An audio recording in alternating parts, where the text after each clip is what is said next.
അവനല്ലയോ അത്? എടാ മോനെ, നിനക്ക് SSLCക്ക് എത്ര A+ ഉണ്ട്? ഫുൾ A+ ഉണ്ട് മാമ, ഫുൾ A+ ഉണ്ട്. ഓ, അപ്പൊ സയൻസ് എടുക്കാനല്ലയോ? ആന്ന്. ഈ കിളവനൊക്കെ ഏതറാ? നാളെ തുൽസോ അങ്ങ് പൊടിക്കണം. എടാ മക്കളെ, ആരാ അത്? നീ +2 അല്ലായിരുന്നോടാ? നിനക്ക് എത്ര A+ ഉണ്ട്? ഫുൾ A+ ആയിരിക്കും അല്ലയോ? ആ ഫുൾ A+. ഈ കിളവൻ എന്നെ എവിടെ വെച്ച് കണ്ടാലും ഇതേ ചോദിക്കാറുള്ളൂ. ഇല്ല പാർട്ട കിളവനാണ് നിപ്പോണ്ട്. ഈ കണ്ണാടി ഒന്ന് മാറണം.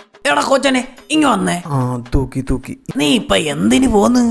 നിനക്ക് ജോലി ഒന്നും ആയില്ലയോടാ? എത്രയോ ഇടിമിന്നല് വെറുതെ അടിക്കുന്നു, എന്നിട്ട് ഇവരുടെ ഒന്നും നെഞ്ചത്തടിക്കുന്നില്ലല്ലോ. ഇതിങ്ങനെ എടുത്തിട്ട് ഇങ്ങനെ മേളോട്ടം.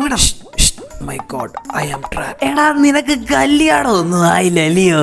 അങ്ങനെയൊന്നും പറഞ്ഞിട്ട് കാര്യമില്ലടോ. മോനെ, ആരാടെ ഉറക്കത്തെ വിളിക്കുന്നേ? മോനെ, എടാ പുള്ളാരൊന്നും ആയില്ലയോടാ കൊച്ചനെ നിനക്ക്? അയ്യോ എടോ, തനിക്കൊക്കെ ചത്താലെങ്കിലും നിർത്തിക്കൂടെടോ. എന്ത് ചെയ്യാനാ മോനെ, ശീലമായി പോയി.